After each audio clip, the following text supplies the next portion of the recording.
Health और fitness की आज की इस कड़ी में आज हम बात करेंगे वृक्षासन की। आइए जानते हैं इस आसन से होने वाले फायदों के बारे में।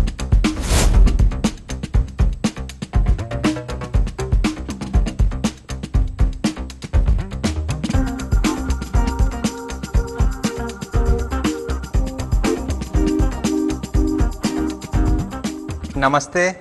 आज की योग साधना में आपका स्वागत है। आज जिस आसन के बारे में हम लोग चर्चा करेंगे वो है ट्री पोज या फिर वृक्षासन। आज की भौतिकवादी युग में हमारी पर्सनल और प्रोफेशनल लाइफ में बैलेंस बनाना काफ़ी ज़रूरी है। हमारा जो कंसंट्रेशन है काफ़ी वीक हो गया है। विशेष रूप से जो टीनेजर और जो बच्चे हैं, ज़्यादातर आप देखेंगे इंस्टाग्राम पे या सोशल मीडिया पे वो रील देखते रहते हैं और रील के द्वारा हमारा जो कंसंट्रेशन है वो लॉन्ग टाइम से लेके उनकी स्टडी को हैम्पर कर रहा है। तो उसको सुधारने के लिए आज हम जिस आसन का अभ्यास करेंगे वो है वृक्षासन या फिर ट्री पोज। सर्वप्रथम अपनी बॉडी को पूरे अलाइनमेंट में रखें। अपने ईयर लोब, अपने शोल्डर, अपने हिप जॉइंट, अपने नी और अपने एंकल तीनों एक ही अलाइनमेंट में होने चाहिए। उसके बाद धीरे धीरे एक्सेल करते हुए लेफ्ट पाँव को ऊपर की ओर ले जाएंगे तथा पेरिनियम रीजम के नज़दीक लाएंगे। दृष्टि सामने एक ही बिंदु पर केंद्रित रहेगी। इसी स्थिति में बैलेंस बनाने की कोशिश करें। अगर यहाँ पे आप कंफर्टेबल हैं, फिर धीरे धीरे इनहेल करते हुए दोनों हाथों को ऊपर की ओर ले जाएंगे और यहाँ पे जाने के बाद 10 to 12 ब्रीथ तक नॉर्मल ब्रीदिंग करेंगे और यहाँ पे बैलेंस बनाने का अभ्यास करें। ये चीज़ ध्यान रखें, दृष्टि आपकी सामने एक ही बिंदु पे केंद्रित होनी चाहिए। इस आसन का अभ्यास इसी तरह से करेंगे। धीरे धीरे 10 to 12 ब्रीथ के बाद वापस से नॉर्मल पोजिशन में आके रिलैक्स करेंगे।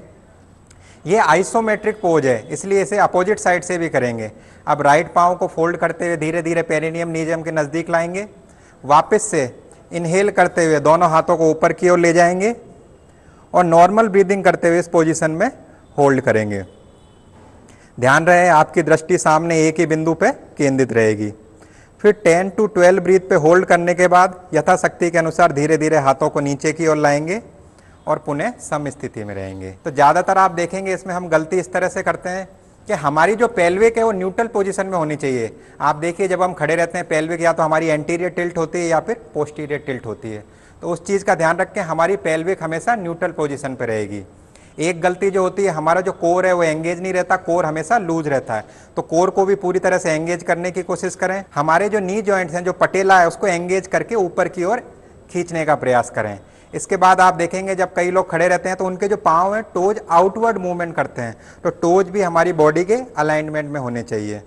इसके बाद नेक्स्ट जो सबसे बड़ी गलती आती है, जब मैंने बताया कि हम लोग पाँव को ऊपर ले जाते हुए पेरिनियम के नज़दीक लाएंगे, तो कुछ लोग नी तक ही पाँव पे ले जा सकते हैं और नी के ऊपर उनके प्रेशर पड़ता है। तो जिन लोगों को आर्थराइटिस की शिकायत है या फिर जिन लोगों को चक्कर आता है, इस चीज़ का अभ्यास ना करें।